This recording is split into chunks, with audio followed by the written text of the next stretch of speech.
When someone says to you, do you want the good news or the bad news first? What do you pick? Which one do you pick? I'm not sure if you're a bad news first person or a good news first person.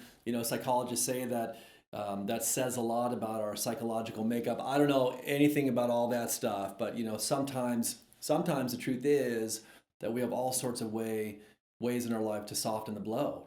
Sometimes it's like, I don't really want to hear the hard news, and so like, how can I make it a little bit softer? And the truth is, sometimes we can't soften the hard blow. Sometimes the news is the news, the facts are the facts. Like the truth is, it's gonna hurt no matter what. And we're dealing with stuff right now that no matter which way you look, there are things that hurt. There are hard things to deal with. And I'm thankful that God gives us the strength to be able to handle those hard issues. I'm thankful, listen, home groups, I'm thankful that you have a community of brothers and sisters where you can support each other in this. There's stuff that comes at us in our day that there's no way for us to really prepare ourselves for, or let me just say it like this, there's no way for us to predict. We get surprised.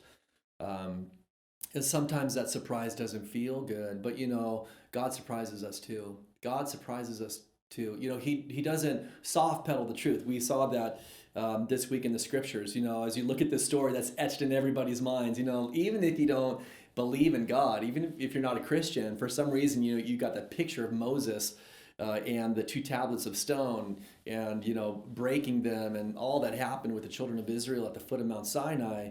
And there are some hard realities there. There are hard realities. People sin. That is a hard reality.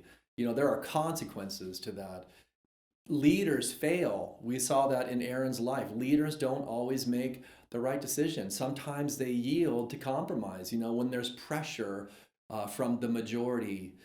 We saw today or this weekend that God is just. And I'm not saying that that's bad truth, but it's hard sometimes to handle. The reality is that God was not pleased, and Aaron was in for a big surprise. And so were the children of Israel, because God wasn't having it. He just was not having it.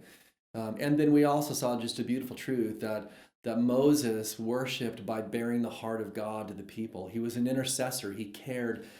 And this is what I just want to encourage you to talk about tonight. As hard as the situation was, as difficult as all of those pieces were, in all of it, Moses didn't himself get embittered. Moses was, not throwing in the towel or walking away or isolating himself. God had prepared him for this moment to be able to have his heart in a very difficult situation. And that's exactly what Moses did. Moses interceded. He interceded. It wasn't a surprise to God because God had been building this character response in him. God knew exactly what it was that Moses was going to do, and Moses did exactly what it was that God desired him to do. And somehow, in the sovereignty of God, He's ordained intercessory prayer as a means through which He pours His power out on our planet, on people's lives. And so, listen, I want to encourage you. This is the thing for you. Lots going on, lots you could get consumed and caught up in, lots you could be distracted by, lot you could be overwhelmed by. And all of that means if you get caught up in that, you're going to miss the purpose of God, which is to bear His heart in the midst of difficult circumstances so people can see a revelation, so people can come to faith in Christ, so eternal destinies are settled, so brothers and sisters are encouraged, so there are living conduits through which God pours forth His power. This is the deal. Why is this happening? Why has God allowed COVID-19, all of that stuff? You can't answer all those particular things, but one thing you do know for sure is that God will use this as an opportunity to reveal Himself if His children are willing to be those vessels. Bear the heart of God in the midst of difficult times as an expression of worship to Him. God bless you guys. Have a great study tonight.